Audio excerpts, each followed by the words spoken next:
తెలంగాణ రాష్ట్రంలోని మహబూబ్ నగర్ జిల్లా అడ్డాకుల మండలానికి చెందిన కందూరు అనే గ్రామంలో ఉన్న రామలింగేశ్వర స్వామి ఆలయం ఒక ప్రసిద్ధ శైవ క్షేత్రంగా పేరు పొందింది.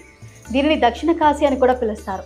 11వ శతాబ్దంలో కాకతీయ వంశానికి చెందిన ప్రతాపరుద్రుడు ఈ ఆలయాన్ని నిర్మించినట్లు చరిత్ర చెబుతోంది. ఒకప్పుడు కందూరు చోళుల రాజధానిగా వెలుగొందిన ఈ ప్రదేశం వారి వైభవాన్ని, శిల్పకళా నైపుణ్యాన్ని ప్రతిబింబిస్తోంది.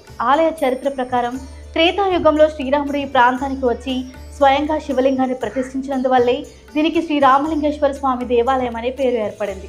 ఇక్కడి ఆధ్యాత్మిక విశేషాలతో ఒక తాంబళి వంశానికి చెందిన ఒక భక్తురాలి కథ. ఆమె గర్భిణి అయినప్పుడు ప్రతిరోజు గుట్టపైకి ఎక్కి స్వామిని దర్శించేది.